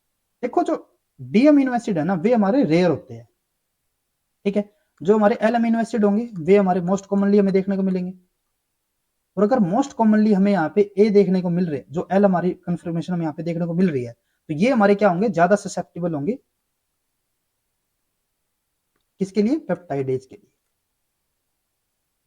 जो हमारे यहाँ पे डी अमीनो एसिड है वे हमारे ऑलरेडी रेयर है, ठीक है, तो वे हमारे यहाँ पे क्या होंगे, वे हमारे यहाँ पे रेजिस्टेंस होगी इन सब के लिए, ठीक है, टॉलरेंट होंगे। तो ये हमारे यहाँ पे क्या दिया हुआ इन्होंने, ये हमारा मोस्ट ससेप्टेबल दिया हुआ है, तो ये हमारे यहाँ पे इनकरेक्ट स्टेटमेंट होता है, और इनकरेक्ट को ही हमें यहाँ पे सिलेक्ट करना था, तो यही हमारे यहाँ पे करेक्ट ऑप्शन होगा। नेक्स्ट है they are component of the bacterial cell wall, correct है। Peptidase arising from them are not synthesized by the ribosomal machinery, बिल्कुल करेक्ट है। जो राइबोसोमल मशीनरी होती है ना वो सिर्फ एल अमीनो एसिड को ही यहाँ पे पेप्टाइड फॉर्मेशन के लिए यूज करती है। They are component of the many bacterial produced by the peptide antibiotic, तो ये भी हमारे यहाँ पे बिल्कुल करेक्ट होगा। तो यहाँ पे जो हमारा फर्स्ट ऑप्शन होगा वो इसके लिए इनकरेक्ट बन रहा है, तो यही हमारे यहाँ पे करेक्ट ऑप्शन होगा। उसके बाद लास्ट हमारा यहाँ पे आज का क्वेश्चन है RTS vaccine for malaria consist of central repeat are region derived from the Plasmodium falciparum circumsporozoite protein that is generally fused to the T cell epitope and the surface antigen region derived from that। और इसके लिए हमारे यहाँ पे एक memory based question है, और इसके लिए हमारे जहाँ से इनको हम ड्राइव करते हैं वे हमारे कौन से होते हैं, हेपेटाइटिस बी वायरस। तो जो सेकंड ऑप्शन होगा वही हमारे यहाँ पे इसके लिए करेक्ट ऑप्शन होता है, ठीक है। तो आज के लेक्चर में बस इतना ही, और इसी लेक्चर के साथ जो हमारा ईयर 2022 का जो हमारा डीबीटी बेट जेआरएफ का जो कंप्लीट पेपर था वो हमारे यहाँ पे उसका कंप्लीट सॉल्यूशन हमारे यहाँ पे हो चुका है। जो हमारा ये 2023 है वो भी हमने कंप्लीट किया हुआ है। नेक्स्ट जो हमारा लेक्चर होगा इस सीरीज के लिए वो हमारा ईयर 2021 से रिलेटेड जो हमारा डीबीटी बेट जेआरएफ उसका जो सेक्शन ए होगा उसको हम वहाँ पे डिस्कस करके चलेंगे। तो आज के लेक्चर में बस इतना ही।